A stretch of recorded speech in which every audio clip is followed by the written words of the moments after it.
this meeting of the Audit Committee. Welcome to everybody.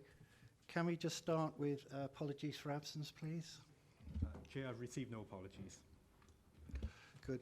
And can I just check who's here apart from the committee members for the record and also for our enlightenment? I know we've got Mr. Watson, Internal Audit, on the left, Mr. Howcroft, Mrs. Robson, Chief Finance Officer, Secretaries Richard Williams, right? And we've got some Welsh Audit officers here. Could you just introduce yourselves? Yep, I'm Dave Wilson from Wales Audit Office. Terry Lewis, Audit Manager from Wales Audit Office. Very welcome. And we've got some officers at the back. Would you just like to introduce yourselves, please? Richard Jones, Policy and Performance Officer. Thanks. Matthew Gatehouse, Policy and Performance Manager. Peter Davis, Chief Officer, Resources. Thank you. Will McLean, Head of Governance, Improvement and Engagement. Jonathan Davis, Finance Manager.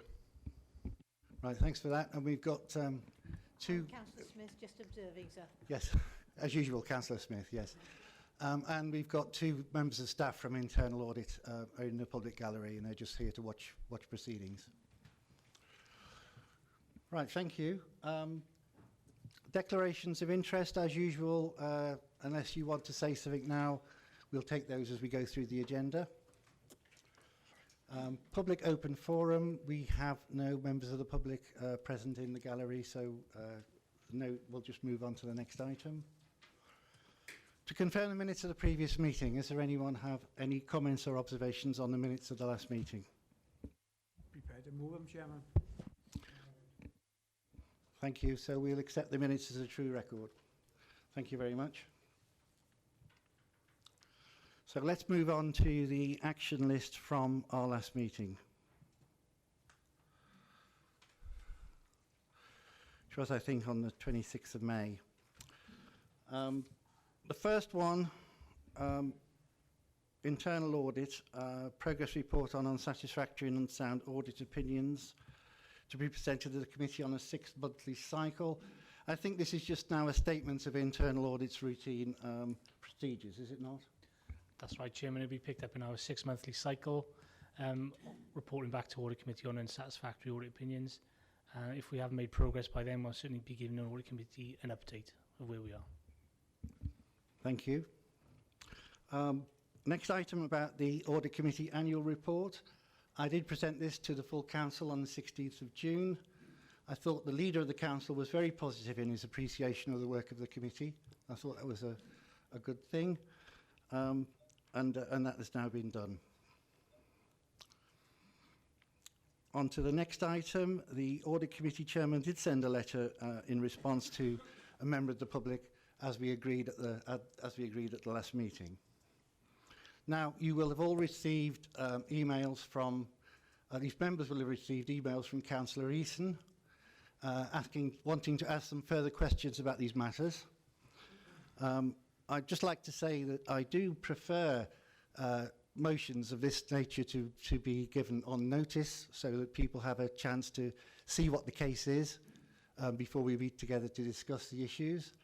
On this occasion, I'm exceptionally saying that because we're actually not going to meet again until September, I'm going to accept the motion from Councillor Eason as has been presented to us. The motion will have to be entered into the minutes so that there's a public record of what we're doing.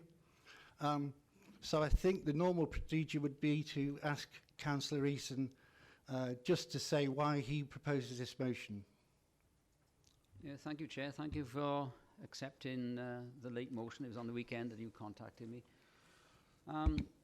I supported the letter that was sent to the member of public on the basis of the information received. I think it was it was adequate under those circumstances at that point in time, but it did leave me with some burning concerns inside me as to the answers which were given to some of the actual questions. One of them was I was a little bit concerned that 6.5 full-time posts didn't really mean anything to me. It didn't mean 1 teacher, 10 teachers, or any percentage. I'd like to have a more substantive figure as to what 6.5 posts meant to the school. I did have and still have some concern that an external employment HR agency was employed at Chepstow, or is employed at Chepstow School. I'm asking the question: was the procurement process for this HR company open and transparent? Were there other opportunities for other applicants to apply? And it was related to the fact also that I found that this particular concern, this company, also has the HR function at Monmouth School. Again, was a procurement process in place, and was it done properly? I have concerns that that within other parts of United Kingdom there is academy status, and in academy status, a lot of these functions are farmed out to outside agencies, and I'm concerned that these two schools are very close to the border. They're not being sucked into some sort of academy status. And my third question was to do with the actual loan to a member of the staff. I'm not sure. I'm told it might well be appropriate. I'm not sure that it is appropriate that that loans that money that should be used in governor's coffers should be used for these sort of golden hellos, as I put it, and would it apply if they were applicable to anybody, even a gardener, for example? And bearing in mind, when this loan was made, it has been repaid, but you've got to notice that the school is still £400,000 in deficit. I was wondering what the Welsh Audit Office would feel about, or their views on loans being made by governors when the money is really public money. So they're my three concerns. And I'd like support off the committee to either have an officer here to answer them or to get the answers directly. I don't mind. Thank you, Chair. Thank you, Councillor Eason. Do you have a second for your motion?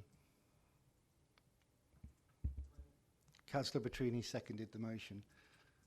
Yes, Councillor Prosser. Chair, point of clarity. Was there a motion in there? I thought he was asking questions. I'm sorry, I'm getting mixed up here.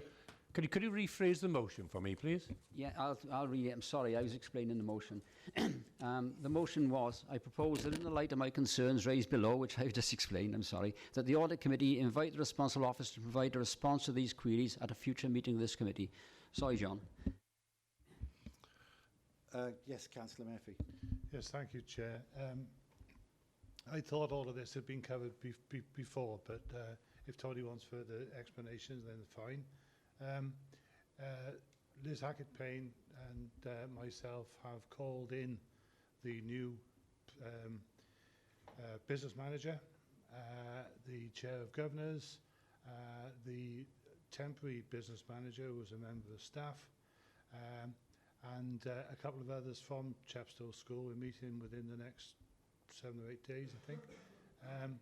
With regards to getting further explanations, not just about what they did and why they did it, but also the ongoing problems such as the photocopier contract and whether or not they've now got out of that. And we will be questioning the new business manager on how she plans to bring the school's budget under control. I'm quite happy to get further clarification of those particular points at that meeting and report them to Councillor Eason, if that's of help.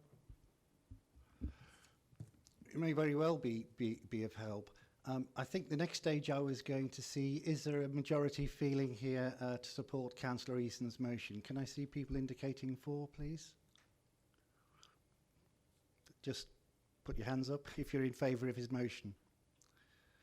I've only got one so far, two. I'd like to ask a question as well. Yes, Councillor Higginson. And of course, it's coming on further, and I think that I just will say it now, we'll be looking at the budget situations of schools in a short while, and because of that, I think, particularly in the position of Chepstow Comprehensive School, that I think that representatives from the school should come here to explain as to why in 1 year their deficit situation has doubled, and it's not acceptable. I accept what Councillor Murphy said, but I'm just flagging that up now because we're going to get to it at some point in time. to go on further, I think we could deal with the other one at the same time, the issue that Councillor Easton brought up. Yeah, I think what you've just said and what Councillor Murphy said is a bit off the topic, really, although it's an important matter, which I'm sure we will need to be discussing in due course. Did you have a comment, Councillor Petruni? Yeah, I would be interested in knowing how the procurement process for the HR, private HR being used at Chepstow, and see where it was followed properly, or if there is any. Because I've heard all sorts of rumours and stories, and I would like to have a kind of official kind of view on what the council's position on this is, and what process was followed, and what we expect, and what the school expects from its HR department. Councillor Murphy. Yes, thank you, Chair. This is the reason why well, not just the reason, there's all sorts of reasons, but part of the reason why we're getting the school in. They did wonder if they could do it by email, and we said no, we want them in to discuss this, because ultimately it's their responsibility, it's their budget, it's down to the governors, not us. But if we're not happy with the way they're performing, we need to ask the relevant questions, and that's the purpose of this meeting. Thank you. I'm going to try and wrap this up quite soon, but Councillor Petruni. When you say the finances are ultimately up to the governors, that's true to a certain extent, but if the budget keeps getting worse, ultimately the buck stops at us, right? I think we've got off topic now, really. We had two, yes, Councillor Prosser. Yes, obviously we here to make sure there's good governance in the authority, and there's been some queries raised, and we've had them in the past. The fact that we've got a meeting being held, which is going to inquire a bit deeper, and we'll come up with some conclusions to that meeting, I'd be minded to say I'd be happy to receive a report of that meeting, the outcomes of that meeting, which can be distributed to this committee. Before pulling other agencies in a bigger style, I'd like to see what the officers on that meeting actually come up with first, to advise us accordingly and decide whether to take it further. That's the way I feel at them. Councillor Down. Thank you, Chairman. First, to concede that I haven't followed this particular issue as diligently as others obviously have. I have to say, though, if the governors want to engage outside advisors, outside contractors, that they're perfectly entitled to do. And I don't see what the issue is. It's an internal matter for the school as far as I'm concerned. Again, as regards the loan, you know, good teachers are not that easy to find sometimes. And if you've got one who's prepared to come, providing he gets some help with moving, or she, then equally that's fine. It'd be rather different if it was a cleaner, because with due respect to cleaners, I suspect that they're easier to find. But if it's a teacher and the loan's been repaid, well, what are we worrying about? Okay, we had, I think, two votes for the motion. Can we take votes against, please? Okay, 1, 2, 3, 4, 5, 6, 7 against. Okay, so your motion's been denied, Councillor Eason. What I will suggest is that those questions you had, Councillor Murphy will take away, and in due course it'll be put into the mix of when we hear back again from Chepstow School.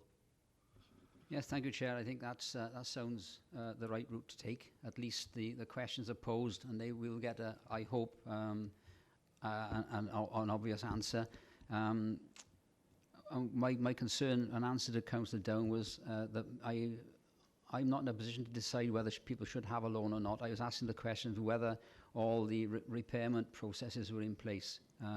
Yes, governors are in a position to make these decisions. Whether I agree with that being the case is another matter, but as long as the school had the appropriate legal measures in place to do it, and in case there was default, then I'm sure now that Councillor Murphy and Councillor Hackett-Payne will take these questions forward.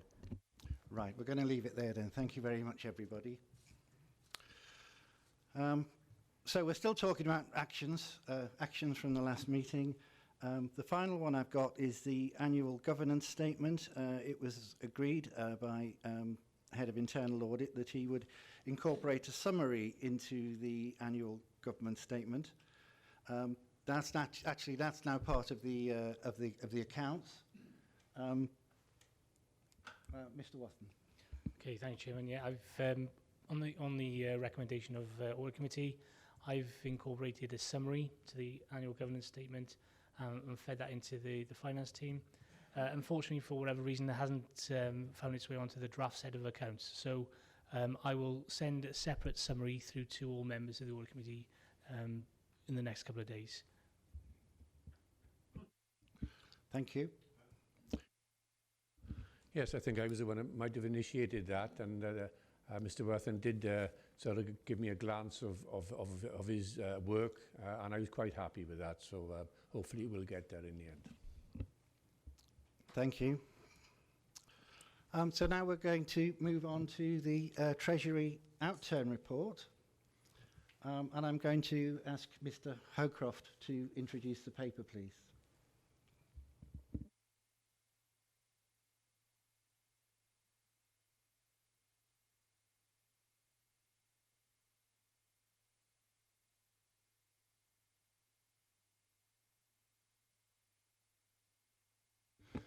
Thank you. This report provides the activity for the financial year 2015-16. I'm sure that issues around Treasury management will be in the forefront of your mind in light of the referendum last year. But just to be clear with you, none of this has any bearing on the activity that's been reported to you in relation to 2015-16, which ended in March 16. In terms of the year, Treasury management was undertaken as per the statements that you agreed to at the start of 2015-16. There are no exceptions to report. In summary, paragraph 3.2 gives you an understanding of the activity that's going on in terms of things like the capital financing requirement, the mix between short and long-term money, borrowed and other liabilities, and the reflection upon the investments. Obviously, there's commonly a view as to whether we could drive a bigger quality of investment. I'd remind you that the Treasury management approach that we've subscribed to is to usefully use our internal balances to avoid borrowing, and where we do borrow, we borrow short term. So our cost of carry, i.e. the difference between the cost of borrowing and the cost of investment, is very slight. So we don't have the traditional big returns on investment. You get that benefit in reduced borrowing costs elsewhere. In terms of the market conditions, it's probably a useful reminder that Welsh Government's approach towards investments adopts a policy called SLI, which is rather unfortunate, but it talks about security, liquidity, and then yield in that order. So it looks firstly at the quality of the investment being made. It looks to make sure that the public sector resources are protected, and then it will look at the yield aspect last. Clearly, the yield on anything is generally as a result of increased risk, and generally speaking, when it comes to the investment of public resources, councils tend to be risk averse. How do I scroll down on yours there? Okay. So in the appendices, there's quite a lot of detail there around prudential indicators and Treasury management indicators that indicate that our performance last year is within the tolerances that and flexibility that you've provided to us. And the reason for the report and the implications is really the annual performance report around Treasury management. There's nothing special about it coming to you. It's an annual recurring report for your reflection. And at that point, I'm happy to take any questions. Okay, questions and observations from the committee, please. Councillor Petrini. Not on the report itself, but as you alluded to, I don't think it was last year, it was last week, I think you meant to say. How often, it seems like a year, yes, that's true. Yeah. How often do we speak to our Treasury advisors, given the light of just the turbulence, whether you're for or remaining, for leaving or remaining? Do we speak to them on a daily basis when such things happen, or is it weekly? I don't know, I'm just inquiring. Yeah, we have a very open door policy with our Treasury consultants. We call upon them as we need to. We have periodic formal meetings quarterly about them. But it'd be fair to say that we've been having annual updates around the Brexit situation and the state of the markets since last Thursday.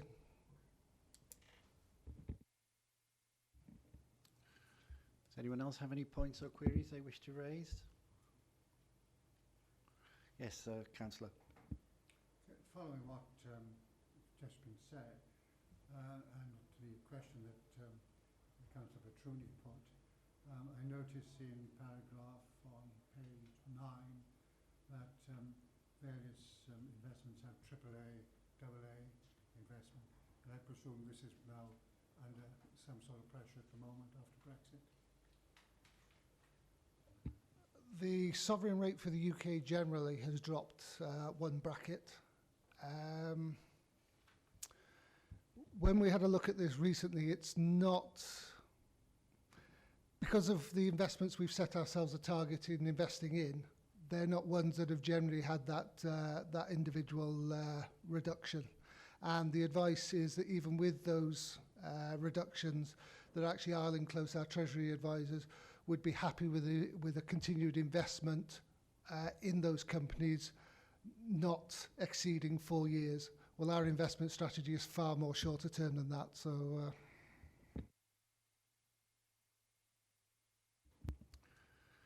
anyone else wish to ask any questions, make any observations? In which case, I will thank Mr. Howcroft for presenting us with the Treasury Outturn report.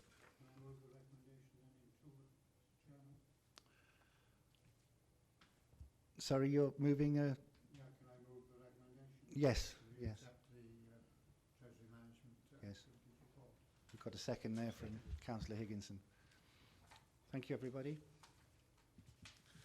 The next item on our agenda then is the Statement of Accounts 2015-16, and would Finance like to introduce this weighty tome?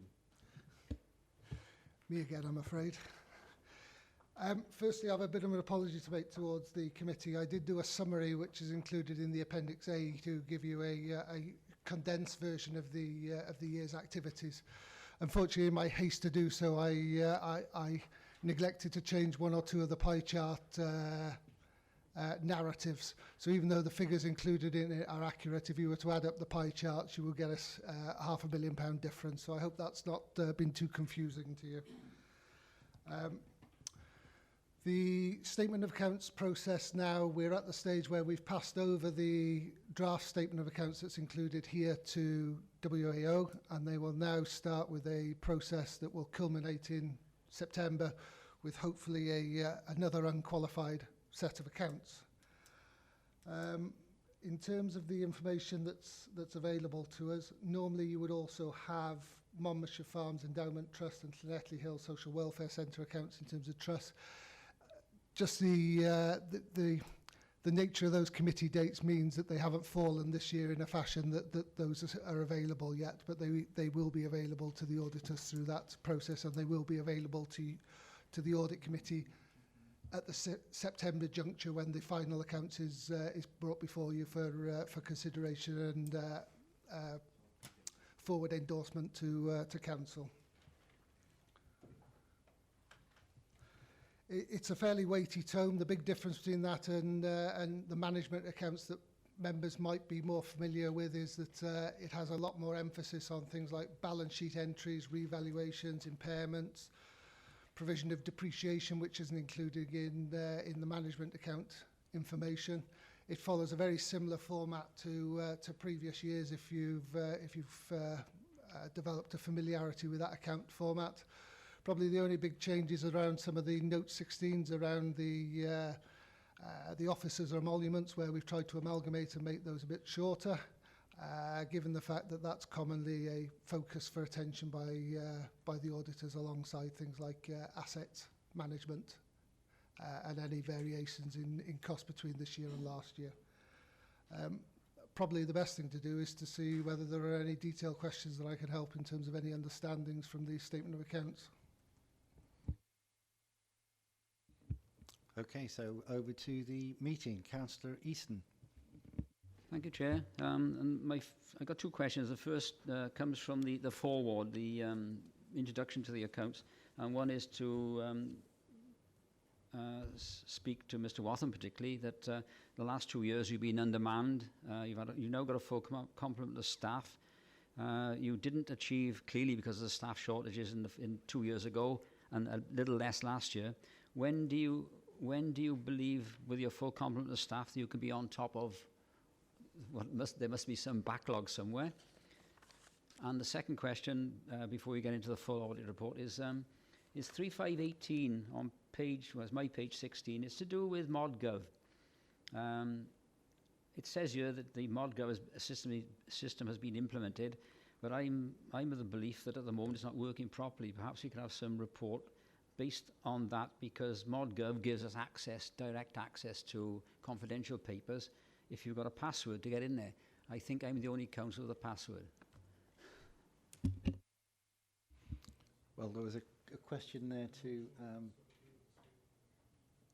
internal audit. Yes, Chairman. I'm just trying to clarify where that is in the statement of accounts in relation to internal audit.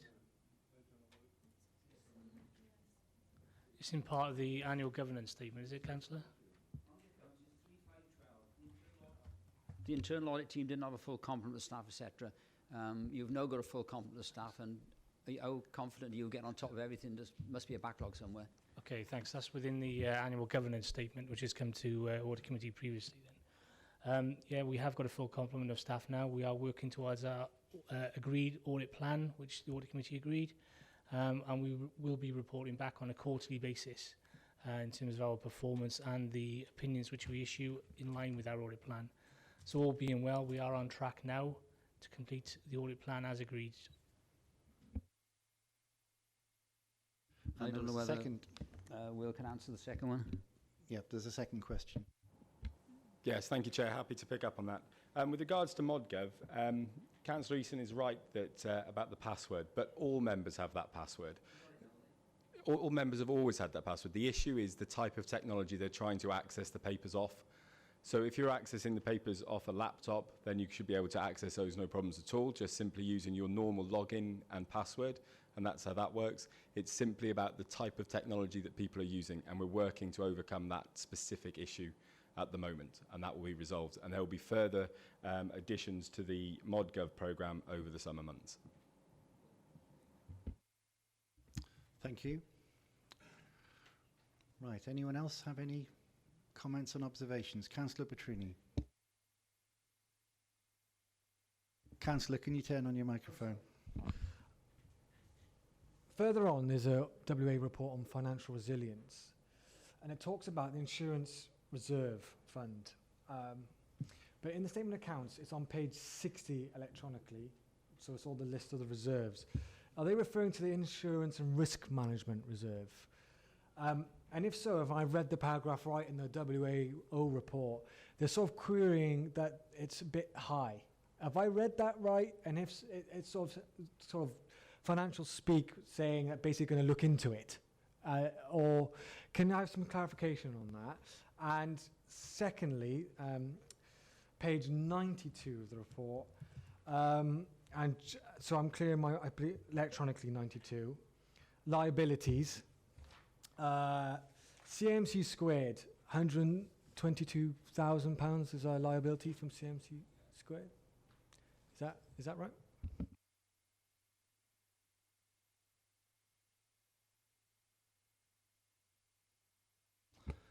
If I take the insurance and risk management first, in the accounts last year, the auditors highlighted to the audit committee members that they, because we allowed 100%, we were very prudent in our reserve figure for insurance and risk management, because you take account of current activity and then you have to factor in what you anticipate as being the overall consequence of that. So we'd explained to auditors last year that actually during 15-16 we were going to do an actuarial review of the arrangements.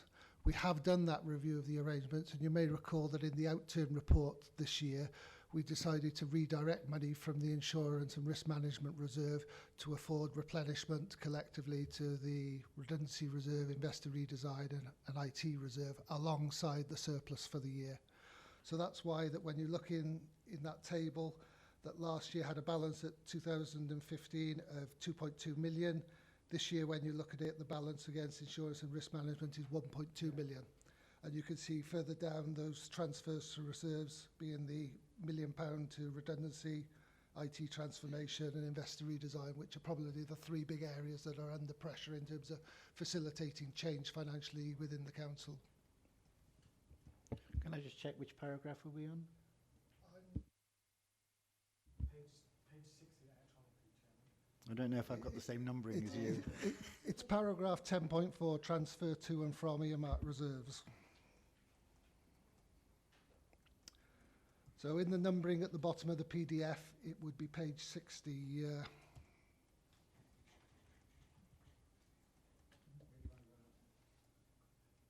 Oh, so it is page 60 on the original numbering? Yes. Yeah. Okay, I just interjected there because I wanted to make sure people knew where we were in the document.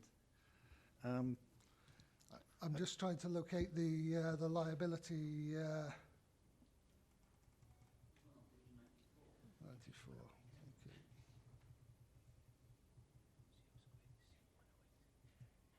Page 108 on the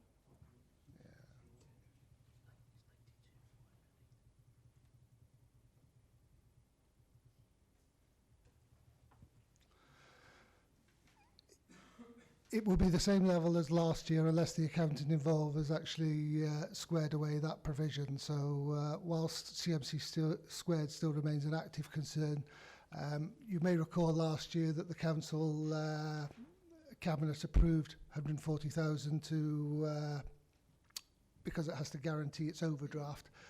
I don't suspect that that liability exists this year. Having looked at the trading account, it's largely a break-even on presumption around certain income figures, but those income figures haven't yet materialised. Councillor Petruni again. Just on the income figures, so we're clear what income figures are. Is that the system that's been touted for months, if not a year, that we're going to sell? Is that the income we're referring to? And if it is, wasn't there a report of cabinet that sort of insinuated that that had gone and died? No, it's not actually that one. It's the decision the council made to develop a package with SKU Trade. So it's changed now. Councillor Eason. Yeah, thank you. It's really in supplement to Councillor Petruni's question. On page 110 or 94, whichever you want to look at, CMC squared, it says a possible obligation exists in respect of Council's community interest company CMC squared, which incurs a significant trading loss during the 14-15 year. The council could be liable to settle this deficit on the understanding that it provides a guarantee to the entity's overdraft facility. What does that mean? Does that mean more than what the 122,000 is quoted on page 92? No, it doesn't mean any more. What it means is that as a wholly owned company by the council, in terms of it having a bank account, the council has to guarantee that if there is any ultimate shortfall on that bank account, it is made good by the council. It's not an unusual relationship arrangement for wholly owned companies. That was the basis of why we had to bear £140,000 cost last year. So what do you reckon will be the total liability, or can't you say at this moment in time?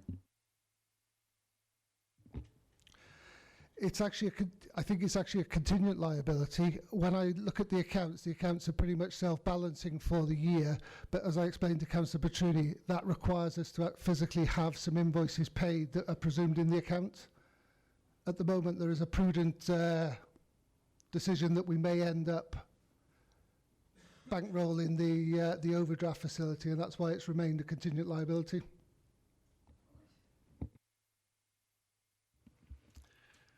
Councillor Petruni. Separate question, Mark, would be pleased to know. On remuneration bands, page 112 electronically and on the PDF form. We can see the officers here and how much they're paid, but 16.9 seems to indicate, I'm surprised Councillor Easton hasn't mentioned it, seems to indicate there's two other people, employees above the chief executive in pay. It's not clear who, I'm not interested who they are, I'm interested what positions they are. Are they head teachers? Who are they? The remuneration isn't simply pay, it's pay and benefits for loss of office, so it will include the effect of any redundancies. Now, if you've got a significant individual that's gone, that's why their pay or their remuneration would be above the chief execs. But in terms of payment for salary, clearly the chief exec is the top salary in the organisation.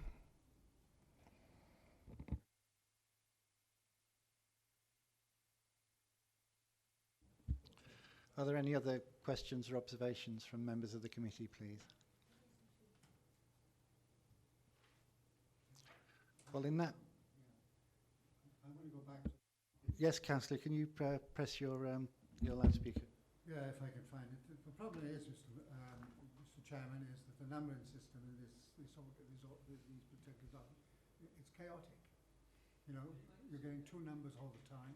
Some will work, some won't. But we do have a clause here, I've lost it now, on the markets in Monmouthshire. There are three markets. Both the three markets collectively have made quite a big, decent sized loss, as usual. Is there anything specific reason why? And are any of the markets making a profit? I think is it Caldecott, Monmouth and Abergavenny? Abergavenny being the larger market. Do they make a profit or don't they? I'm afraid I don't have that information to hand. Can we have that information? Yeah. Eventually. I think that was a yes then.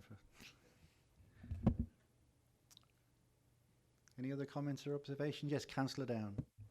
Thank you, Chairman. Can I go back to paragraph 13.5, which is on page 90 of the document, 106 on the public version of the papers, relating to debtors. I'm sure that Councillor Watts, when he gets this, will be pleased to note that council tax arrears have declined by £250,000, I think. So I'm sure he'll be pleased at that. I can't see where NNDR debtors are included, other than the bit comes back from the government.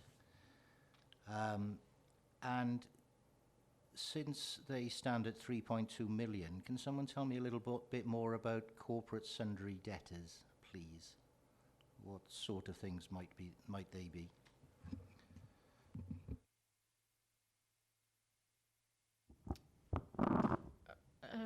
On the business rates debtors, there is a line included under central government bodies, as you say, which is relating to the amount that goes back and forth between us and the Welsh Government, because we collect debts on behalf of the Welsh Government, and it goes into the pool and then becomes a redistribution back to us.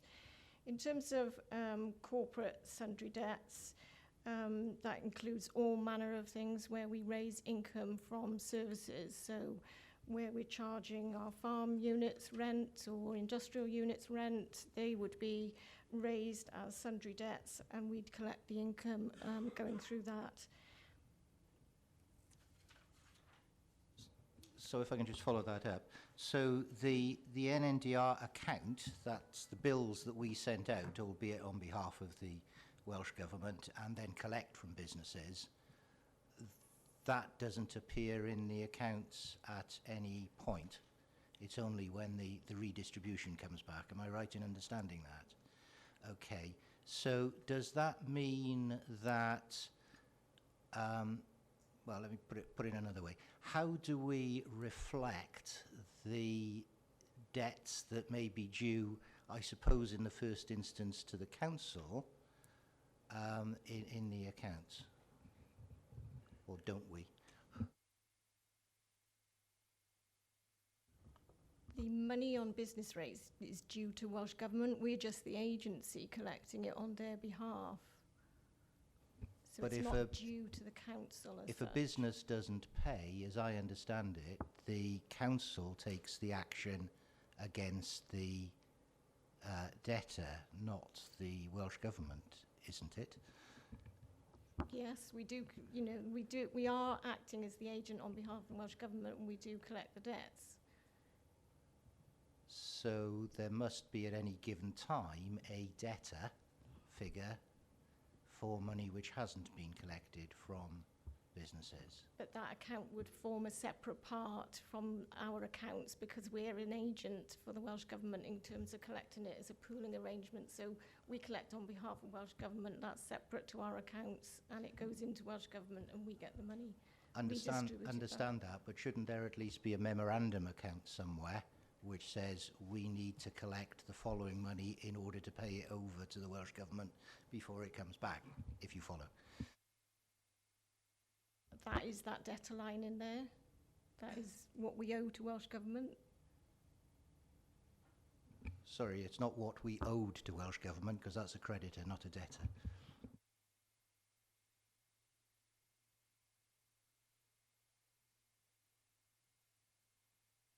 Can I come back to Councillor Down then in terms of perhaps an individual discussion on that subject? I think we always welcome subsequent clarification Okay. of a point that's been raised. Councillor Murphy. I think part of the answer to Councillor Down's question, and I'm not getting into the NNDR, I'll leave that to Joy. Am I right in recalling that in a previous report there was some very large invoices raised right at the end of the financial year, and that's what pushed these sundry debtors out? Wasn't it something to do with the cattle market? Yes, in terms of the year-end figure on corporate sundry debts, that takes account of any invoices that were raised up to the 31st of March. Obviously, if an invoice is raised on the 31st of March, it's not strictly speaking due to be paid that day, but it is captured in those figures. So there will be debts in there that have not yet been paid, but they're not yet 30 days old.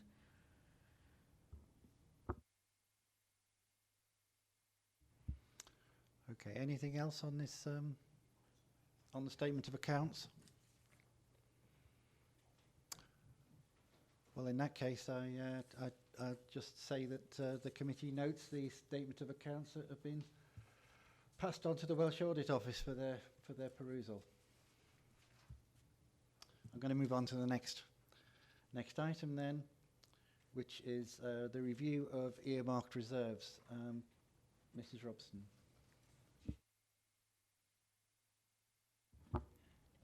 Okay, the purpose of bringing this report to Audit Committee is to give the committee an opportunity to look at the revised protocols that will be going through to Cabinet before they make a decision to approve them or not.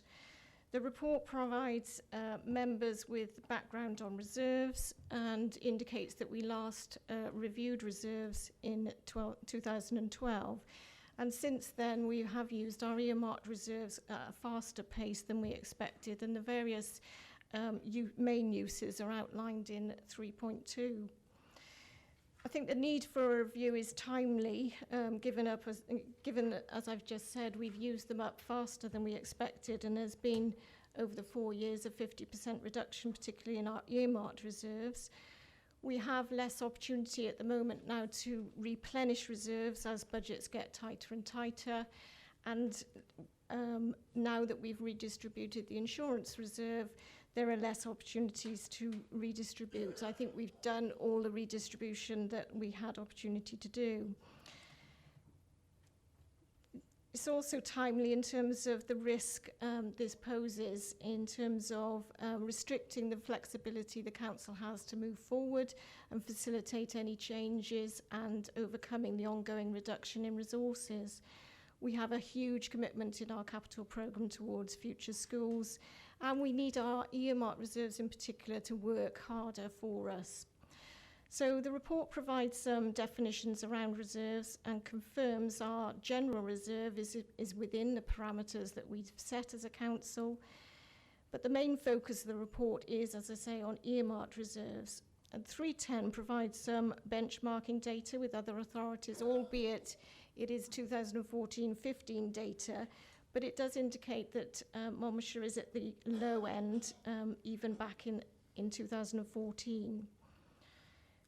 The opportunity to monitor the use of our earmarked reserves is included in our quarterly monitoring reports, which get scrutinised by select committees. And during 2015, Cabinet did approve some interim arrangements around earmarked reserves to stem the flow, and that's outlined in 3.12. Those changes have now been incorporated into a more thorough review, and Appendix 1 goes through each individual reserve and identifies the rationale for holding it and a protocol for the management and control of those reserves.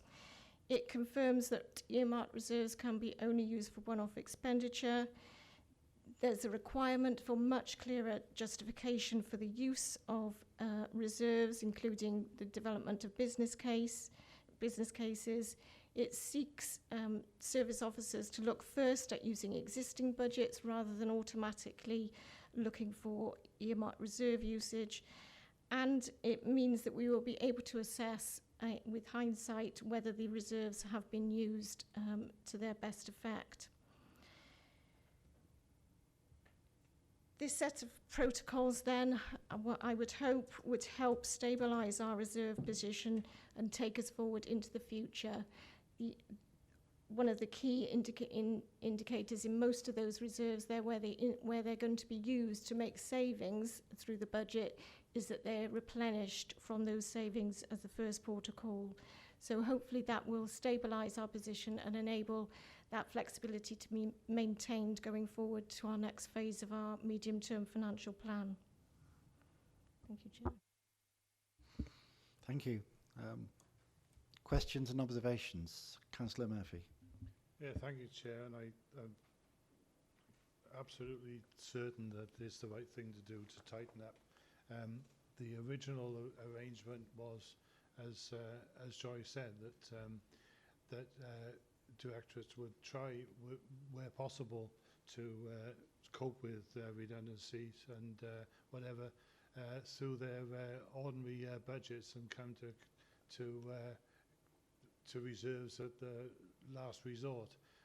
This toughens that up. It could be said that there could be a sort of culture, and you think, oh, it's all right, we can always go to reserves. Well, it's a lot harder to go to reserves now, and it'll concentrate the mind.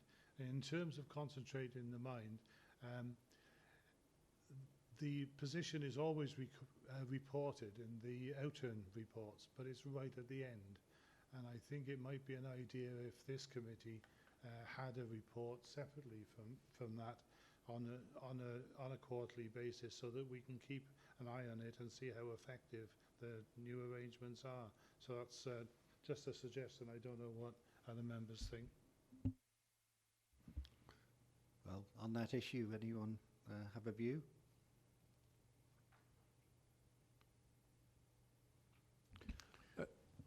Yes, Councillor. Yeah, I think that's not unreasonable to want to monitor that change. That's why we're here, really, and rather than waiting a long time, we might be able to see it in action. So the proposal is for a regular outturn report on the reserves. Is that right? Well, it's only that part of the outturn report coming to us, so that we're aware of it and we can keep an eye on it. The outturn reports come out anyway and do the rounds of scrutiny committees, but I'm conscious of the fact that it's at the back, and by the time people get there, they might not perhaps give it the amount of attention that it ought to get. If we find that it's an exercise that isn't worth continuing with, well, we can always stop it. Does the Finance Officer have a view? I'm quite happy to bring that part of the report to this committee. I think it would be useful for Audit Committee to monitor the compliance with the new protocols. I think that's settled then. Any other questions, observations on the paper?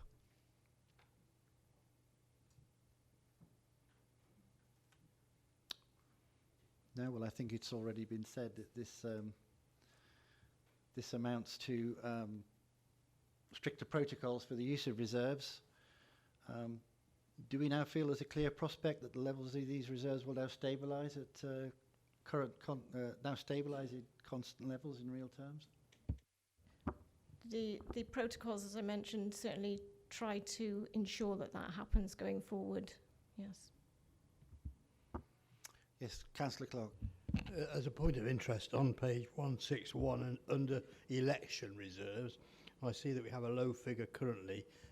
If there was a general election call, would we have sufficient funds in reserve for that situation?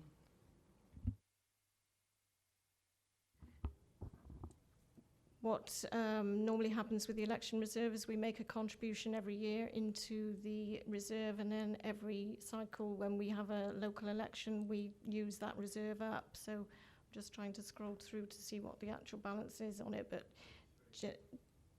generally speaking we would have enough money when we need it for a local election. But as these are unusual It's circumstances... 33,000, Joy. Yeah. As these are maybe unusual circumstances, it may be we might be slightly light at this stage. It's 33,000. It's 100,000 this year. It's 33,000 because we're expecting a local election to happen next year, and we would spend that amount. Councillor Down. Chairman, if I can help, I think Councillor Clark was asking about general elections, which I understand are funded by the Home Office, not by the Council. Thanks for that. Yes, I noticed you were referring to local elections. Yeah.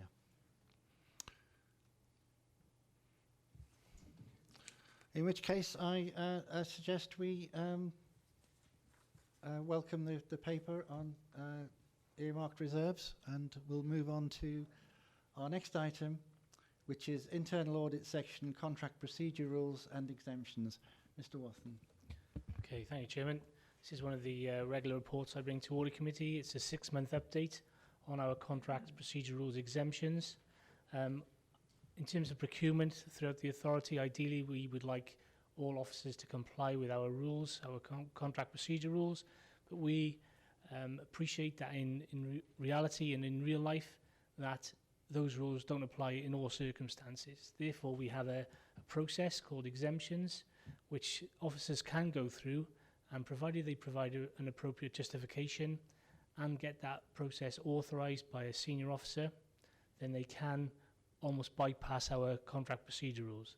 Members will note that they are minimal, which is reassuring, and this is an update for members just to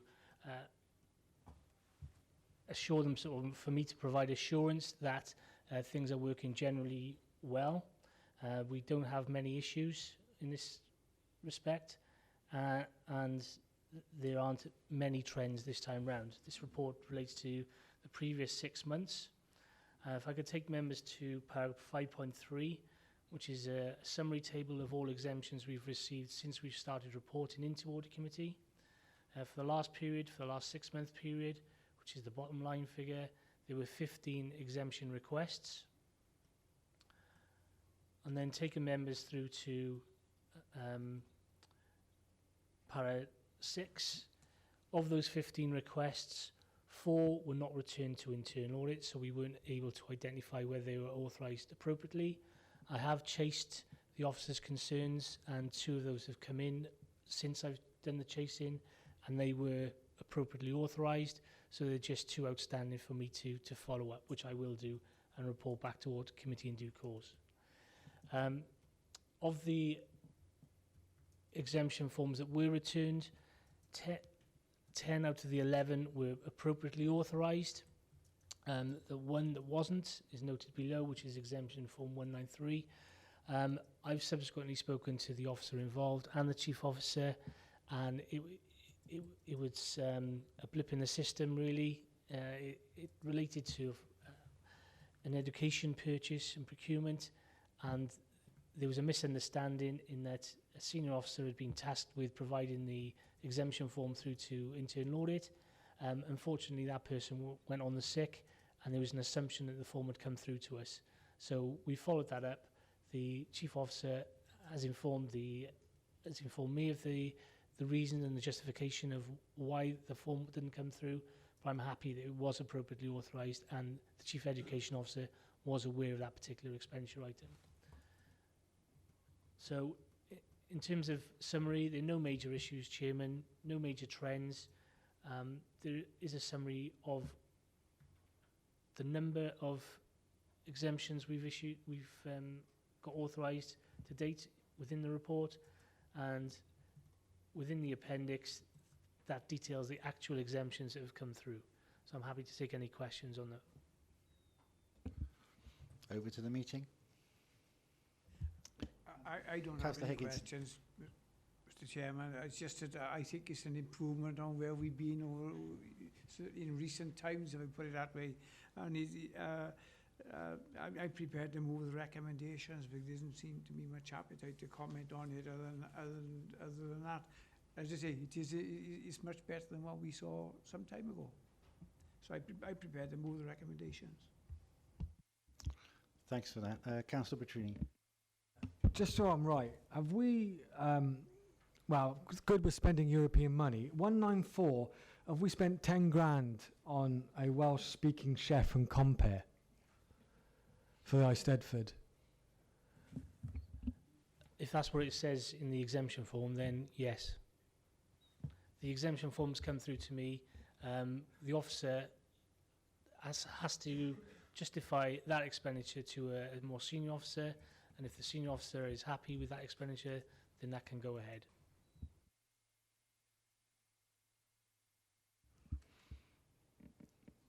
Any other questions? Councillor Prosser. I must admit, when you raised that, how long is the Eisteddfod for? A week?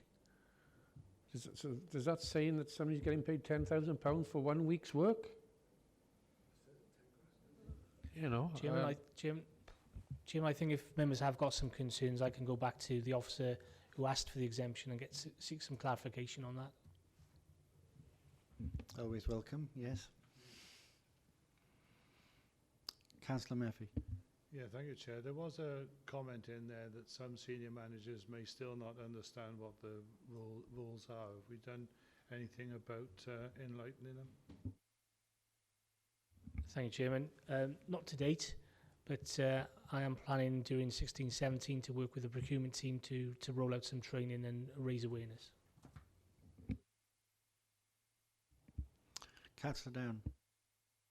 Following up on the questions from Councillors Petruni and Prosser, I understood that there would be no cost to the authority from the Eisteddfod, provided, of course, that the fundraising met its target. So entirely clear why it's an authority cost anyway. Perhaps you could add that to your. No, if you've got a response to that. Okay, thank you, Chairman. Yeah, generally it will be a break even, and we are in the process of fundraising, but in order to incur some costs before we get repaid, we do have to go through a process, and we do have to purchase some items, go through a procurement process, and then that will be reimbursed by the Eisteddfod funding. But again, I can seek clarification if you want further details on that. Councillor Prosser. Yes, just on that point again, it says at the bottom, RDP grant funding secured. So the money would appear to be coming from another source. Yeah, European money. Okay, any other comments or observations or questions on the paper? Okay, well, I'll have it recorded then that the committee is pleased to receive the paper on contract procedure rules and exemptions. Thank you. We're now moving on to a series of papers described as Welsh Audit Office items. The first one is the Financial Resilience Assessment. So I will ask the Welsh Audit Office to introduce the paper, please. Thank you, Chair. This was a piece of work that was carried out across each council in Wales. The focus was on answering the question, is Monmouthshire County Council managing financial reductions effectively to ensure financial resilience? And in carrying this piece of work out, we looked at financial planning, financial control and financial governance to assess whether it was effectively supporting financial resilience. For each council, we risk rated each of these three areas between low, medium and high. And in Monmouthshire's case, we rated each element as financial planning was medium, financial control was medium, and financial governance was low. And in the report, we include descriptors of the risk ratings, and Appendix 1 in the report provides more detail about what good arrangements might look like. We concluded that the Council has generally effective financial governance, but its financial planning and control arrangements are not fully embedded or delivering effectively in the face of some significant financial challenges.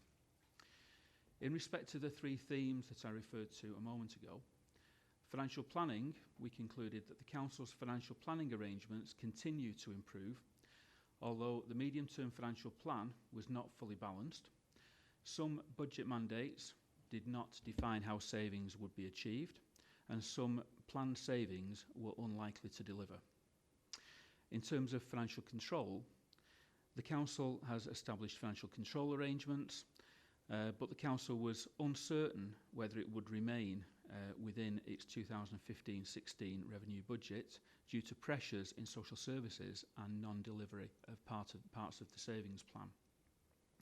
And in respect to financial governance, we concluded that the Council has generally effective financial governance arrangements in place.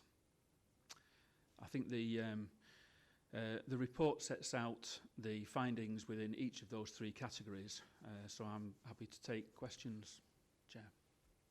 Well, before I take questions from the floor, I'm just going to give Monmouth officers an opportunity to just let us know what the Monmouth County Council view on the paper is. Is that Mr. Gatehouse who'll be doing that? It's probably you. Okay. Sorry, it's Mrs. Robson. Thank you, Chair. And this is a follow-up review to a previous financial resilience report we had. So I welcome the report. It's always good to have some further insight into the arrangements we've got in place here. I think there may be a different view now that we've moved on. I think it was pleasing to note there was only one recommendation coming out of the report. In terms of our risk rating on financial control, that was recorded at a time where we didn't know whether the forecast would come in on budget. The 2015 financial year is now closed, and we drove a surplus out of that arrangement last year. So I don't know whether some of those risk ratings would change in the light of the facts that we now have in front of us. But I welcome the report, and obviously we'll look into all the aspects of it and take on board the recommendation that's made. Well, Councillor Petruni has caught my eye first, so you have a question? Yes, Chairman. Few points and questions, if I may, Chairman. Page 8 within the report, point 17, and it includes probably point 18. And I think this leads to the recommendation, and it was quite worrying, actually, that basically it's saying that when councils made decisions on budget mandates, it wasn't clear to them the effect or the outcome of that decision. And what the Labour Group's mentioned lots of times about education. And I quote here, budget is achievable from the council's perspective as this involves a reduction in funding to schools, but the budget mandate did not explain what impact this would have on schools directly, how this might impact on educational attainment, or how schools would manage with this reduced funding. Do you think that's I think that's quite a fundamental thing that councils should understand when they're making decisions on budgets, the possible impact on said service, particularly over education. Do you find that's a general problem in councils, or is this a particular problem for this council? I suppose this on page, until the next point, on page 10.21, relating to the budget outturn and managing spending. I wonder if you could provide me a few details of this point, particularly around the chief executive's saving. Now, if I've read it correctly, not this particular point, but my general understanding of how this has worked, the chief executive post has saved money by declaring certain management posts vacant. He's kept it open for several years or a year, and now has only officially declared it as a saving and as he's reduced management posts. So the vacancy has been a saving in previous years, but this year it's been said that those posts are now are getting rid of. Therefore, we're making that saving now. So he's declaring it. Is that a common practice across councils as well, where posts are kept vacant, savings are achieved, and then in one said financial year, those posts are then eventually got rid of and then officially declared? Right. Okay. In terms of the first point, which was around the level of savings and the level of understanding of members when they make those decisions, we would hope that members had clear information so that they understood the impact of the decisions that they were actually taking. And in the examples, some of the examples that we've quoted, we don't believe that members did have that level of understanding of the detail. Whether this is a common factor across councils, I think one of the important things is to understand the complexity of the piece of work that the council was undertaking at the time, trying to identify significant savings. So I suppose one of the reasons for it is partly understandable in terms of the volume of the savings that were being achieved and the amount of work that was involved in delivering those. But what we would expect is that over and above all the work that was involved and the uncertainty at the time, that when members make those decisions, that they actually understand the consequences of the decisions that they're taking. And in some of the examples that we've quoted, they didn't have that understanding. Moving on to paragraph 21, where we identify underspends and overspends. I can't answer questions about the detail of the underspends. What we're reflecting in that paragraph is that there was a considerable overspend in social services and considerable underspends in other services. So in terms of financial control, then there's a question for us around the level of financial control. Your question, though, is about vacant posts and whether it's normal to have vacant posts and then at some later stage declare those as savings. I think that when councils are looking for savings, I think they would probably look for the savings that are going to cause the least amount of disruption within the council. So therefore, if you've had a post that's been vacant for some time, then it's not unreasonable then to expect that to be put forward as a saving. It's not that precisely, but it's the post being kept vacant for a considerable amount of time and then being declared in a different financial year, possibly. Yeah, I'm not in a position to answer that because I don't know the reasons why the post has been vacant, how long the post has been vacant. All I'm commenting on is the fact that if you get to that stage and there is a vacant post, then the council may decide that it may as well stay vacant and it will declare it as a saving. Thank you. Councillor Murphy. Yeah, thank you, Chair. There was a point about the adequacy or not of the mandate system, and of course, not every council uses the same way of determining what savings should be made by each section. We recognise the fact that some of the mandates weren't as clear as they ought to be. And of course, the achievement against those mandates is reported on the outturn reports. There's lots of information given out all the time. So it's no news to members, this. Anybody who wants to follow the success or not of a particular mandate has got that information throughout the year. That doesn't justify the fact that the mandate system is struggling, and that's the whole point for the future Monmouthshire review, which is going on now, looking at alternative ways of of working out what the medium-term financial plan should look like, and how we should set individual years' budgets. So in other words, what we're doing is having a complete rethink, recognising the fact that particularly last year, the mandate system struggled, because I think there's, I don't want to sort of accuse officers of anything, but I think there's a sort of feeling that, well, okay, look, let's say we're going to save £200,000 and then we'll work out how we're going to do it. And that the tighter the budgets get, the more difficult it is for them to answer their own question. So this fundamental review hopefully will tackle that. Thanks for that. Anyone have any further questions on this paper? Contribution from the back, yes? Thank you, Chair. Just in addition to Councillor Batruni and Dave Wilson's point around our ability to determine what the consequence of a budget decision might be, I think it's right that in those mandates we identify what potential consequences might be, or risks to service in the future. With regard to the education one, I suspect, we flatlined the cash for the second year, but there were improvements in standards for the third year running.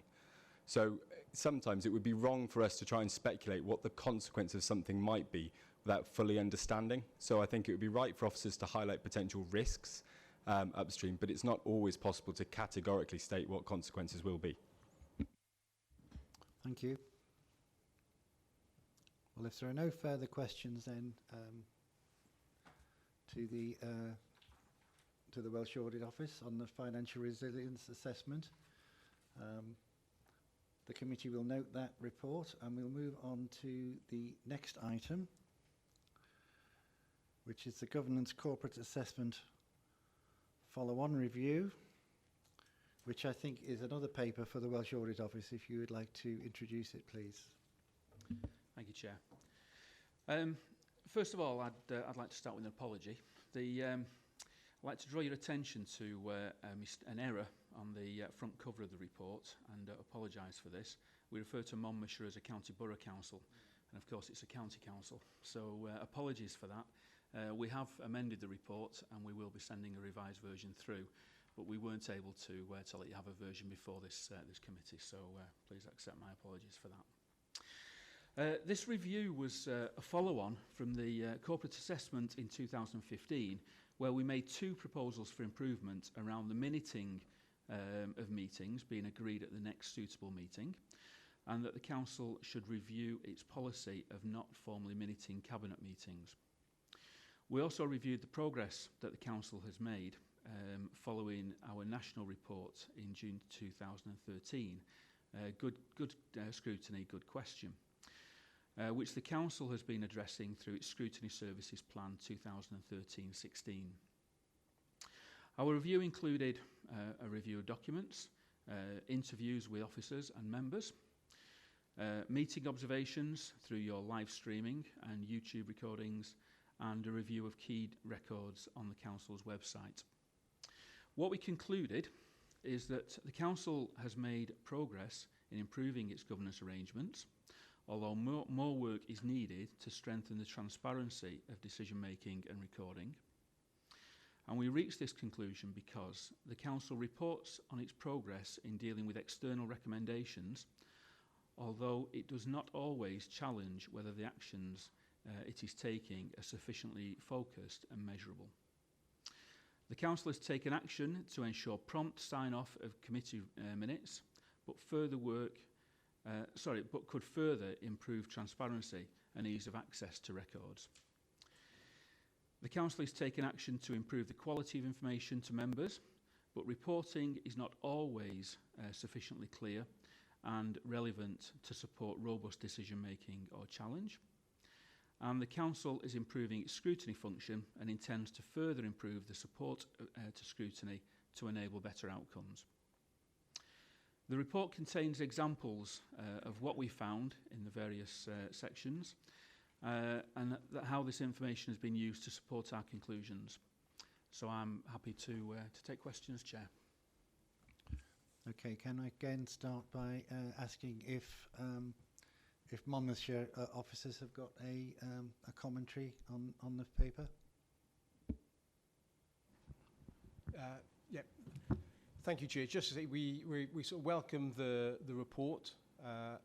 Yeah, there are a number of issues in there which are recognised by the authority and things which we've been working to address. You know, for example, issues around sort of minuting and recording of meetings. As has previously been mentioned, we now have the modern Gov system in operation, which helps us to improve sort of the efficiency of the way that reports are captured, uploaded to the website, and subsequently minutes are appended to reports, and that helps in terms of efficiency and creating capacity within the service. So we're happy to respond to any questions that come the way of officers on any particular issues. Thank you. I'll throw it open to the floor. Councillor Easton. Yeah, thank you. On paragraph 28, there's an element within there to do with pre-scrutiny, where there's been some concerns, particularly on one committee, that they were pre-scrutinising a decision already been taken by Cabinet. What measures are you going to put into place to ensure that this doesn't happen? Because there's been a trend to have concertinaed meetings and one overlaps the other, and then you get this situation rising. Do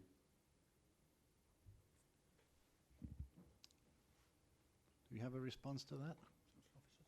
Yes, I thought it might be. This is paragraph 28? Yep. Yeah.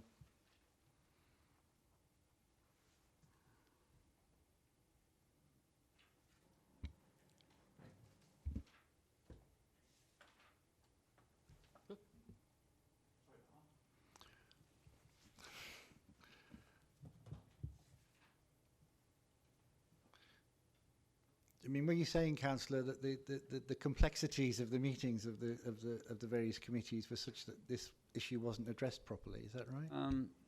Well, this was one example, but there's been a tendency, I felt, or some members have felt, that we did have a spate of meetings coming together, rolling over, and some were in fact, like this one in particular, I understand, was pre-scrutinised after the Cabinet made the decision.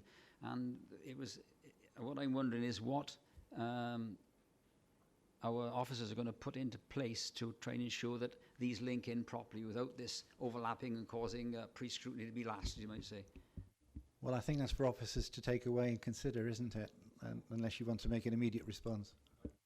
Just for a point of clarity on that one, it was a difficult process to map out, in a sense, because the decision was made in Cabinet with regard to the treatment of a specific issue. The subsequent review of the funding formula by the Select Committee, which is an ongoing something which happens every year, simply revisited that decision. So there was a conflation of 2 points, and the committee took the opportunity to revisit something. So it was just a particularly difficult kind of sequential issue at that point. But it's not something which we've, I don't think necessarily it's the flow of meetings. It's more about how that issue was treated through that process, and we'll make sure there's greater clarity around that in the future. Councillor Petrini. Yes, Chairman. Unfortunately, I have several questions. Point 12, I think, is an issue for Audit Committee, as well, particularly about addressing areas for improvement, but does not provide for systematic overview that maintains momentum of regular challenge and verification. So the improvement plan and basically proposals for improvement. I wonder if we could think about that and how actually we could, how officers could provide us with a systematic overview so we can provide regular challenge and verification. I think that's quite important, and maybe some officers want to speak about that. On page 11.35, I'm just going to get to it myself a second. Basically, members are generally positive about the information they received, but in a 600-page budget report presented to Cabinet, schedule of fees and charges were presented in a small font. God forbid, Chairman. And I wonder, despite this, Cabinet took the decision despite these concerns. That's quite worrying, Chairman. I wonder what WAO thinks of that. On 36, which relates to the previous financial resilience report, and I'm answering sort of the Officer Will McLean's response to that. Of course, you can't predict what's going to happen. It could be positive, it could be negative. But I think, as it makes clear here, reports did not provide clear information showing how schools would manage the reduced funding, which I think is quite important. And even worse, maybe it says mandates relating to how savings proposed would impact on those with protected characteristics, often poorly completed. And I'm sure we all don't think that's acceptable. Well, I hope we don't anyway. And lastly, on point 44, let me get down to it as well, Chairman, on basic consultations with the public, budget consultations, and this council of seeking them. But I think it's really worrying when it ends with the final sentence. Those who invested time by contributing to the budget consultation process are unlikely to understand how their input has influenced decision making and affected the allocation of council resources in 2016. Isn't that the fundamental point of consulting the public, that they understand they have an effect and to be able to see that effect? Otherwise, what's the point? Okay, thank you. I think we're going to have to deal with these one at a time. We go to para 12.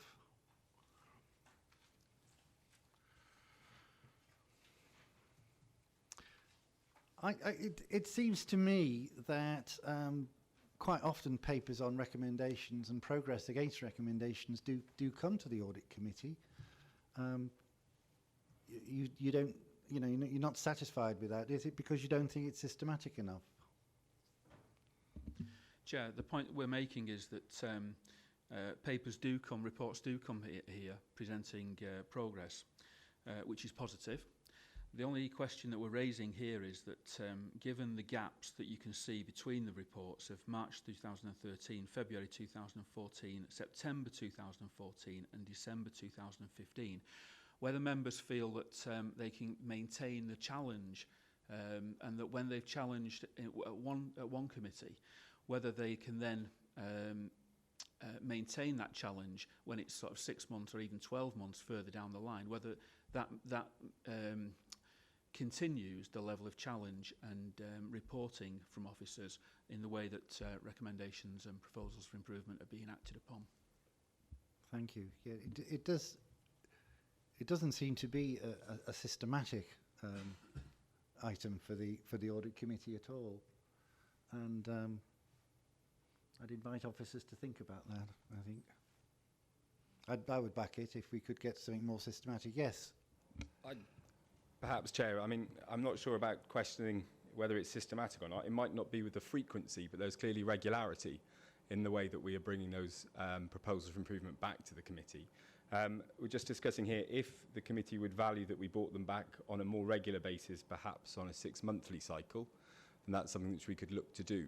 At the moment, we're receiving several reports coming through from the Wales Audit Office in response to the corporate assessment and their ongoing work. So it's understanding the timing of those in relation to the timing of a kind of catch-all report.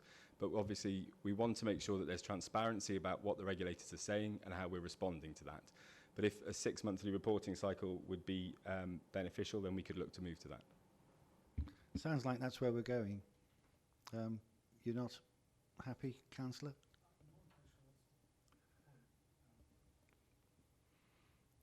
Well, would you like to clarify it? My understanding, and correct me if I'm wrong, is that I think what WA are trying to say is that when points are made, they're not made in ad hoc 1 meeting and then they're sort of forgotten. And it's about providing a systematic overview and follow-up to each point they make when they scrutinise improvements. Have I got that wrong?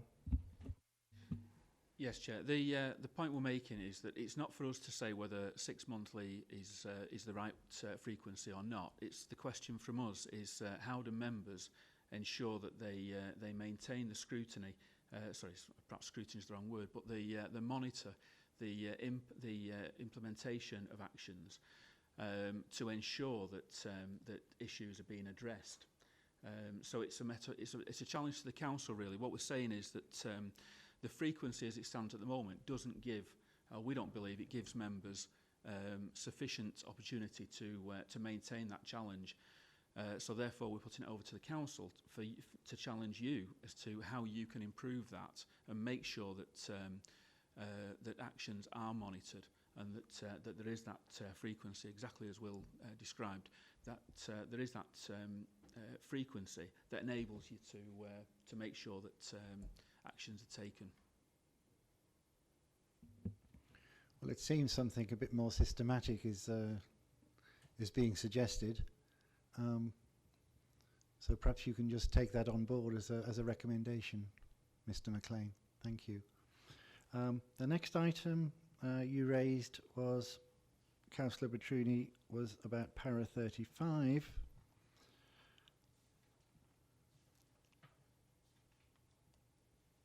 Was it para 35 about the small font size? I don't know who that question is for. I think it was for me, Chair.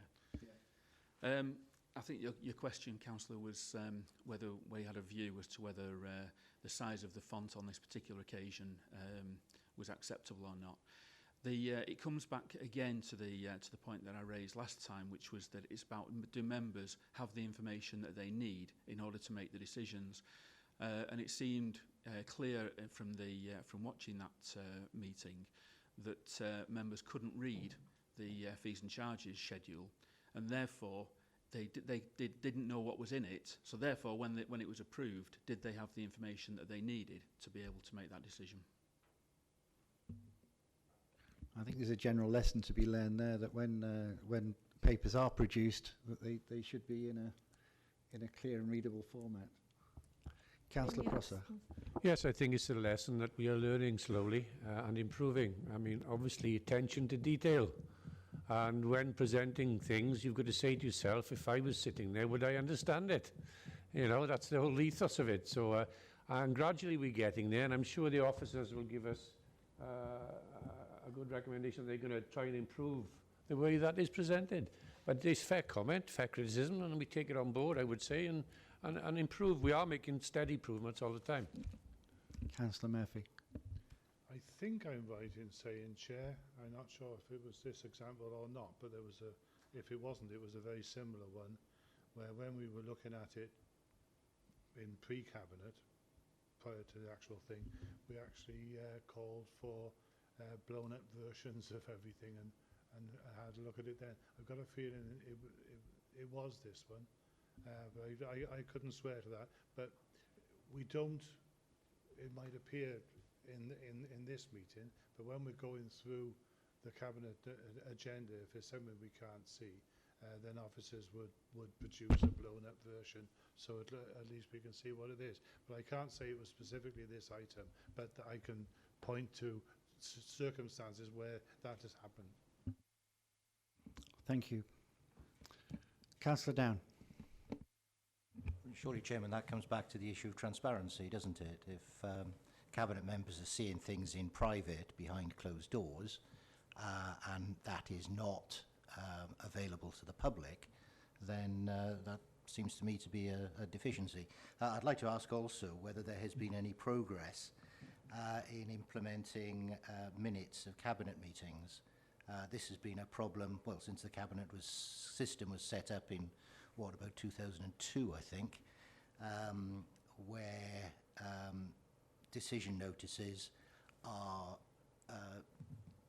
maintained in lieu of minutes, and of course those don't reflect the discussion in any way which goes on during the course of the meeting.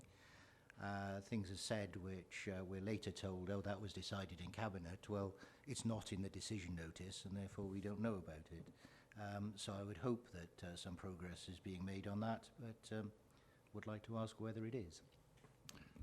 Well, I'm going to come back to Councillor Bertruni's two further points subsequently, but I just wonder whether there is a response to this issue about minuting Cabinet meetings. Is anyone able to give a line on that, please? Yes. Thank you, Chair. Cabinet have maintained their position that with the live streaming of all Cabinet meetings, which is accessible both at the time and following the meeting, the combination of that and clear decision logs meet the requirements of the measure and the legislation, and they maintain our working practice since the inception of the cabinet model, and that will continue to be the case. Okay, I'll just move back to your next point, Councillor Petrini.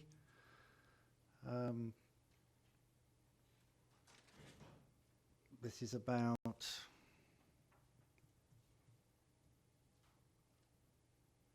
it's the impact on, is it the impact on members understanding the impact on schools of budget reductions? Is it that same point? That same point? Do we have anything further on that? Sorry? Chair. Yeah. So the question was whether we had a view on the information that was provided. I think our view is in the report. We say that the information, you talk about the protected characteristics, that information isn't all there. So you don't have that information when you actually make the decision. And your question about education is again in the report that the council knew how it was going to achieve the savings, but it didn't know what impact that was going to have, or how the schools were actually going to deliver those savings, so where they would take the savings from. So I've nothing more to add really to that. And then there's para 44. Oh, this is about feeding, making sure that people who contribute to the consultation process understand how their inputters influence decision making. Do you feel that there should be some systematic feedback to people who make a contribution? Isn't that the point, Chairman, or have I fundamentally understood consultation? I think that's quite a big point, that if you consult with the public about their views on the budget and it's not immediately clear to them how you've impacted upon a decision, I think that's what WO is sort of saying. That puts the whole consultation into kind of what's the point category then, if you're not engaging with the people who are engaging with you. Yes, Chair, that's exactly the point. That people are taking the trouble to take part in a consultation exercise, and it's about the council doesn't have a mechanism at the moment for reporting back. It's quite true that members of the public can go on the website, they can read the budget report, and there is a leaflet that goes out with the council tax saying how the council spends its money. But that doesn't really inform the members of the public how the council has taken on the views that it's sought to collect. And we just think it's a weakness in the process in doing that. Happy to pick that one up again. I think it would be fair to say that how we close that feedback loop is something that we need to work on. We engage with people in a whole host of ways, face-to-face, they've kind of drop-in centres in the town centres and so on. It's not always very easy to capture people's direct contact details and so on, but I think for those people that do leave details and so forth, we do need to find a better mechanism of actually feeding back what's happened as a consequence. I think one of the potential limitations of the exercise in 16-17 was that I think echoed right across Wales, there was a lower level of engagement from the community in that budget exercise.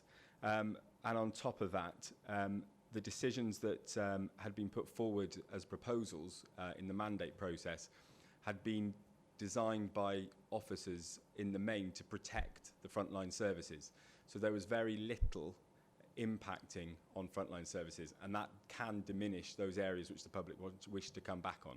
But the substantive point is a valid one, and one we'll look to improve. Thank you. Well, if there are no further questions then to the Welsh Audit Office on this paper, again, I thank them for bringing the paper forward, and the committee notes it. So the next item on the agenda is,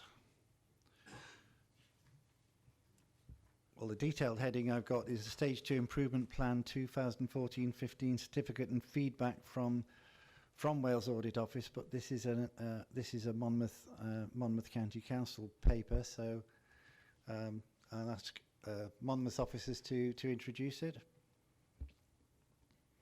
It's item 10C or 10.3.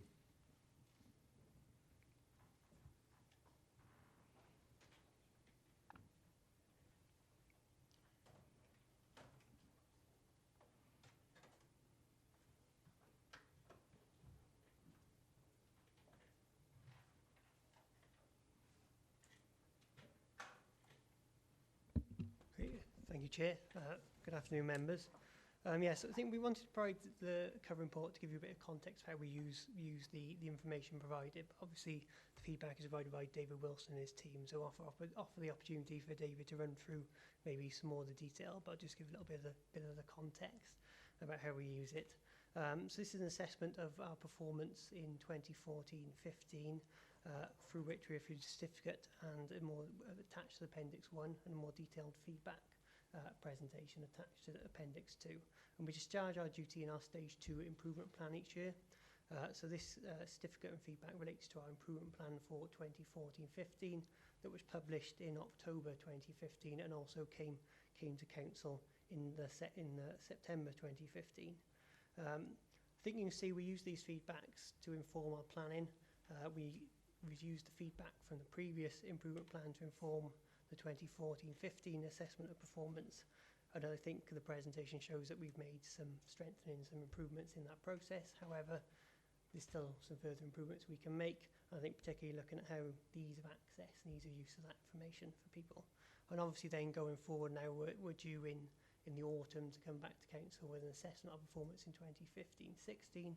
So we'll use that again to understand how we can strengthen that process and take that feedback on board. So that's really just a little overview of how we use the feedback, and happy to pass over to David if there's any go into the detail. Okay, thank you. As Richard explained, this is a review of whether the council has made arrangements for the publication of its assessment of its performance for 2014-15. The output from this review is a compliance certificate. The compliance certificate's on the agenda.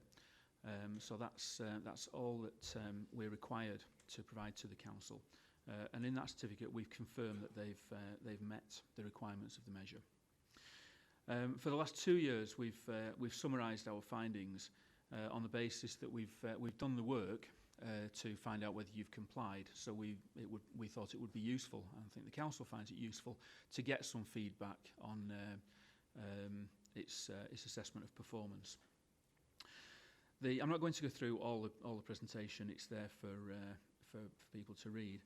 But just a few headlines in terms of what we think are some quite positive aspects of the work that's been done around the assessment. We think it's the structure. It's quite well structured. There's a good range of performance information in there. There's trend information. There's information to show whether performance has improved or declined. There's the Wales average, and there's the 2015-16 targets. So there's quite a host of information for members and the public to see. And it brings in additional context, such as it's introduced this year, graphs showing comparative performance. There's reference to the work from Wales Audit Office, Estin, CSSIW, and the actions taken in support of the improvement. So it's not just about the performance targets, it's also about the actions that are being taken. We don't make proposals for improvement or recommendations in this work, but what we have highlighted are a few areas that the council may wish to consider as they move forward. Maybe better signposting of progress, maybe through to identify positive progress or areas of concern, maybe through a RAG rating, red, amber, green rating system, so you can see it straight away whether performance is good or poor or okay. It's been a consistent theme. Is one of the things when you read it. We felt that there needs to be better connections between the high-level improvements and the actions that are being taken and the targets that are set as to whether they truly measure whether the improvement's being delivered. And then questions, one or two questions around the data. Some targets are marked as not applicable, which begs a question: if they're not applicable, then why are they in the assessment of performance or the improvement plan in the first place? And slide 15 shows two of the performance indicators. It's the positioning of the All Wales position, where the position that's recorded is not the accurate position. I don't know if you officers want to say any more, but that's all I was planning to say at this stage. Okay then. Questions and observations, Councillor Higginson. Yeah, thank you, Chairman. I'm looking at page 229, and the council ranked its position in Wales, the percentage of all pupils that leave compulsory education, training or work-based learning without a qualification as 10th. But Data Unit Wales ranks Monmouthshire as joint 6th, which is better than the original assessment. So, you know, my question is really, why is there such a discrepancy between the two? I think what happened in this instance, we get a first cut of the All Wales data, or a number of releases from Data Unit Wales based down in Cardiff. And then subsequently, what often happens is that authorities look at that, report there have been discrepancies in it, and Data Unit subsequently issue further releases of that information. So in this case, we wrote the plan, we started in train through the committee process, and during that time there was a further release of the All Wales data, which we didn't reflect in the plan. Obviously, the result in this case is we've reported a worse ranking position than we actually are. So hopefully, members, we weren't looking to mislead the public in any way. It's simply a case that a subsequent data release, which would have reflected other authorities' data, wasn't picked up in our improvement plan. Councillor Petrini. An observation, and it's different to my tone in previous questions, is that I actually really like the system that the council has developed. I find it personally very easy to follow, to understand, and just to compliment the staff. Thank you for that observation. Does anyone else have any other questions or points they wish to make about the paper? If not, I'll note that the paper has been received by the committee, and we'll move on to the next item, which is agenda item number 11, Corporate Assessment and Action Plan Progress Report. And I think this is for Mr. Gatehouse to introduce. Yes, thank you, Chair. Just to sort of remind the committee of the context for this paper, and it sits sort of fairly well with some of the issues that have been discussed this afternoon. In March 2015, we received our corporate assessment, something which all authorities receive every 4 years. That report was subsequently published in November 2015, and reported to Cabinet in January 2016, along with an action plan.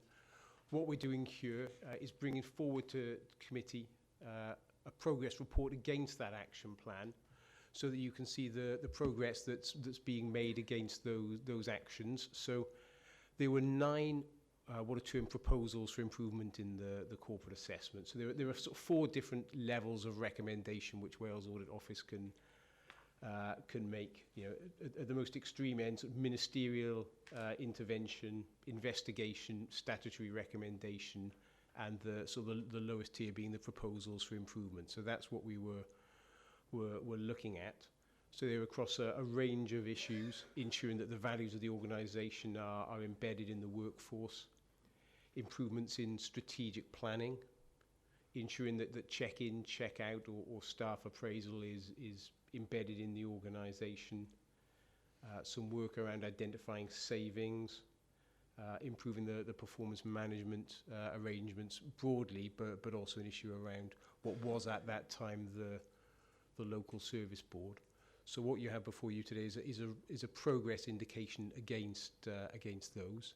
You'll probably sort of pick up, there's one particular area of slippage, and it comes up in a number of these issues, which is around a sort of new business model for the organisation, which the action plan said would be in place by March 2016. And a number of the actions would subsequently fall from that, having that business clarity. So the approach to that, all members will be sort of broadly familiar with, I think, is now in the shape of work under the banner of Future Monmouthshire. And the way forward on that work has been agreed by Cabinet and has been the subject of member seminars and numerous staff briefings. However, that work has not yet resulted in absolute clarity on that model. So the work is in train underway.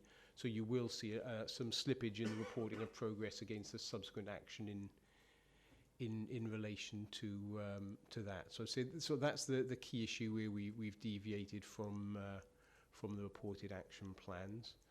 But I mean, with Chair's permission, happy to sort of pause at that point and pick up any issues. Councillor Petrini. First, I can't give page numbers because my laptop's decided to shut down and update. So, from memory, on the document, it said 54% of staff appraisals had been completed, but you hope that more would be done. And correct me if I'm wrong on any of that.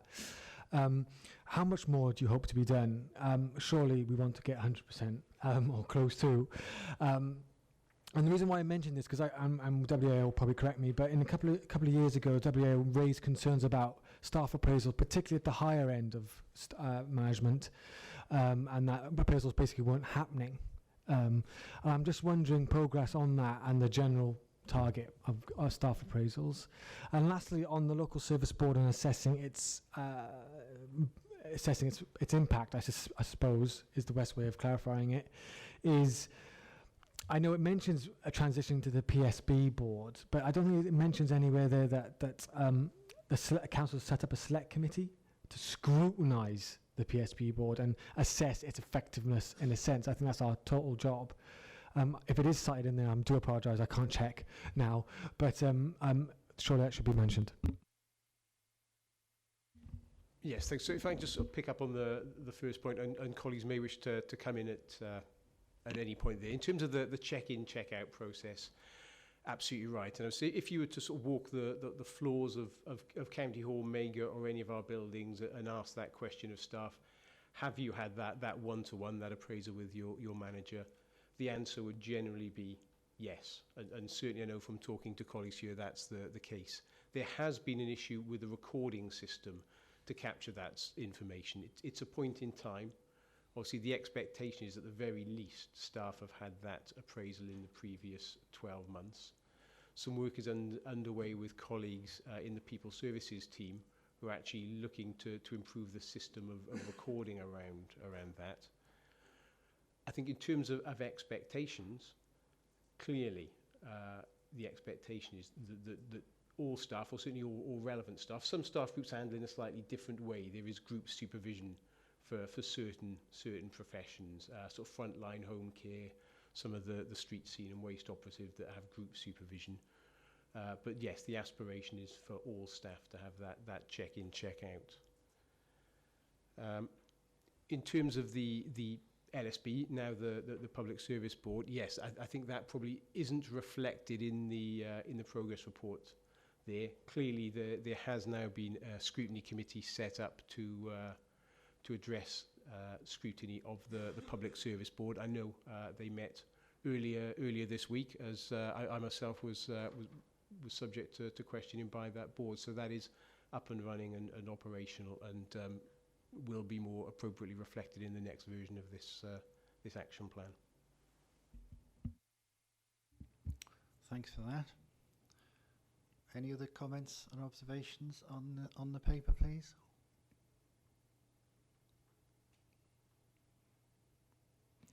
Okay then, well I'd welcome the paper being given to the Audit Committee, and we note the progress. Next item on the agenda is the work plan. I'll just note that the date of the next meeting is going to be September the 15th. I will not be able to attend that meeting, so I will need to ask the Vice Chairman whether he wants to take the meeting, but I know you're a busy chap these days, So you may want to make another arrangement. Sorry, Chairman, but I was busy looking at this because Okay. of the collapse. I'll just say again, I can't chair the next meeting, I'm afraid, the one on September the 15th. So normally I would ask you if you could take the meeting. I'm not planning to go anywhere. Right. And that's the end of the meeting. Thank you very much, everybody. Very full agenda today.